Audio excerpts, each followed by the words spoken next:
नमस्कार, आप देख रहे हैं बेधड़क खबर और मैं हूं आपके साथ सौम्या। और इस वक्त हम मौजूद हैं गोरखपुर के गोरखपुर क्लब में, जहां आज गोरखपुर ऑप्टोमेट्रिक वेलफेयर सोसाइटी के द्वारा ऑप्टोमेट्रिक संगम का आयोजन किया गया है। आइए जानते हैं कि ये ऑप्टोमेट्रिक संगम दरअसल है क्या। हमारे साथ मौजूद हैं डॉक्टर संजय मिश्रा, जो कि एक साइंटिस्ट भी हैं। आइए इनसे जानते हैं कि आज का जो ये कार्यक्रम है दरअसल उसकी भूमिका क्या है। गोरखपुर में इतना बड़ा आयोजन हो रहा है, इस कार्यक्रम की भूमिका क्या है? जी, ये कार्यक्रम optometric welfare society Uttar Pradesh की तरफ से ऑर्गेनाइज़ किया जा रहा है। बहुत बड़ी कॉन्फ्रेंस है, इसमें पूरे नेशन से लोग इसमें पार्टिसिपेट कर रहे हैं। चेन्नई से, जैसे शंकर नेत्रालय से, एम्स से लोग हैं। बहुत सारी यूनिवर्सिटीज़ जैसे इरा यूनिवर्सिटी है, गलगोटिया यूनिवर्सिटी है, IIMT है। पूरे यूपी से तो बहुत अच्छा रिप्रेजेंटेशन है ही सारे कॉलेजेस से। और इसमें बहुत सारे ऑप्थेल्मोलॉजिस्ट्स ने भी, जो आई सर्जन्स होते हैं, उन्होंने पार्टिसिपेट किया सुबह से। तो नामी ग्रामी जो हैं, इवन डॉक्टर आशुतोष और बहुत सारे लोग हैं जो कि प्रेसिडेंट हैं उत्तर प्रदेश ऑप्थेल्मोलॉजिकल सोसाइटी के इलेक्ट प्रेसिडेंट हैं, वो आए। और बहुत सारे लोग आए, अब सबके नेम्स तो अभी नहीं याद आ रहे हैं। तो मेन पर्पज़ ये है कि हमने बड़ी जद्दोजहद के बाद 25-30 साल की मेहनत के बाद में हमने बड़े धरने प्रदर्शन, इवन हंगर स्ट्राइक्स करी जंतर मंतर पे। तो उसके बाद फिर गवर्नमेंट ने NCHP बिल इंट्रोड्यूस किया। हमने उसमें रिप्रेजेंटेशन भी दिया था पार्लियामेंट में। तो उसके बाद वो बिल पास हुआ 2021 में। और उसमें यह था कि विदिन 6 मंथ्स जितने भी स्टेट्स हैं इंडिया की, यूनियन टेरिटरीज़ भी, इन सबको अपने स्टेट में स्टेट चैप्टर्स इनको बनाने थे। स्टेट में लेजिस्लेटिव असेंबली से पास करना था। तो विदिन 6 मंथ्स करना था। अनफॉर्चुनेटली थोड़ा सा कोविड का भी की वजह से थोड़ा डिले हुआ। लेकिन किसी बहुत कम स्टेट्स हैं, लाइक ओनली 14 स्टेट्स में अभी तक हो पाया था। फिर लोग सुप्रीम कोर्ट तक केस गया। सुप्रीम कोर्ट ने फिर से उसमें किया कि विदिन 2 मंथ्स हो जाना चाहिए। एक्चुअली बहुत डिले चल रहा है। हमारे देश में 140 करोड़ जनता है और हेल्थ केयर फैसिलिटी क्वालिटी हमारे यहाँ बहुत अच्छी है। लेकिन जो हेल्थ केयर प्रोफेशंस हैं, जैसे ऑप्टोमेट्री हो गया, फिजियोथेरेपी हो गया, तो इस टाइप के प्रोफेशंस में रेगुलेशन अभी तक नहीं था।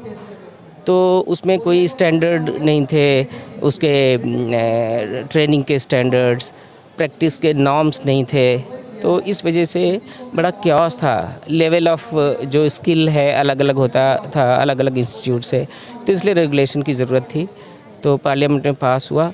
अभी हमने एक मीटिंग करी थी स्टेट मेडिकल फैकल्टी के डायरेक्टर और बहुत सारी पूरी टीम थी उनके साथ में। तो 2 साल पहले हमने उसका जो खाका था, जो विधानसभा में पास होना था, उसके सारे हमने उसमें जो भी मॉडिफिकेशंस चाहिए थे वो सब कर दिए।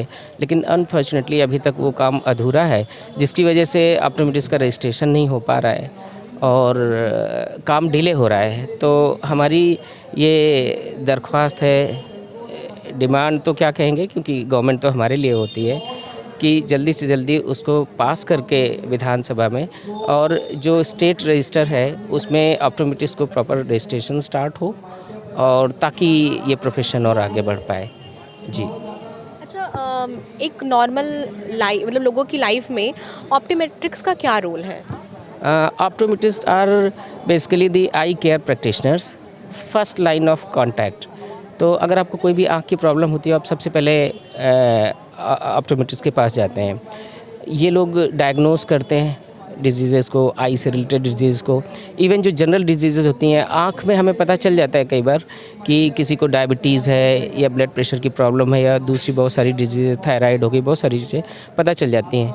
तो ये आँख को उसको एग्ज़ामिन करके और उसके विज़न रिलेटेड चश्मे का नंबर प्रिस्क्राइब करना, लो विज़न एड्स प्रिस्क्राइब करना, कॉन्टैक्ट लेंसेज प्रिस्क्राइब करना, आर्टिफिशियल आइज़ वगैरह को लगाना, और इसके अलावा बहुत सारी डिजीज़ को डायग्नोस करना, आई की डिजीज़ को विज़न थेरेपी करना, ये सब वो करते हैं। तो एक होता है ऑप्थेल्मोलॉजिस्ट, जो आई सर्जन होता है, सर्जरी करता है। फिर उसके बाद नंबर आता है ऑप्टोमेट्रिस्ट का, जो आई को एग्ज़ामिन करते हैं, डायग्नोस करते हैं और उनको मैनेज करते हैं। फिर उसके बाद इस आई केयर प्रोफेशन में ऑप्टिशियंस आते हैं जो कि चश्मे वगैरह को डिस्पेंस करते हैं, लो विजन एड्स चश्मे वगैरह। जैसे एक डॉक्टर मेडिसिन लिखता है तो उसको फार्मासिस्ट जैसे मेडिकल स्टोर्स में उसको डिस्पेंस किया जाता है, वो काम ऑप्टिशियंस का होता है। अच्छा, आप साइंटिस्ट हैं और इस टाइम आपकी रिसर्च किस चीज़ पे चल रही है? हमारी आई से रिलेटेड ही है। मेरा जो सब्जेक्ट रहा है, जो मेरी ट्रेनिंग हुई है वो ऑप्टोमेट्री में हुई है। फिर मैं इस समय all India institute of medical sciences Delhi में साइंटिस्ट के पद पे कार्यरत हूँ और उसमें आँख से रिलेटेड मेरा जो, और भी साइंटिस्ट हैं, मेरा जो पर्टिकुलर फील्ड है वो रेटिना से रिलेटेड है। तो रेटिनल डिजीज़ेस में मैं रिसर्च करता हूँ। उसके अलावा कम्युनिटी ऑप्थेल्मोलॉजी भी है जी। हमारे साथ बातचीत करने के लिए बहुत बहुत धन्यवाद। तो ये थे हमारे साथ डॉक्टर संजय मिश्रा, जिन्होंने ऑप्टोमेट्रिक्स के ऊपर जो भी कन्फ्यूजन्स थी लोगों की वो दूर की। हमारे साथ बात करने के लिए बहुत बहुत धन्यवाद।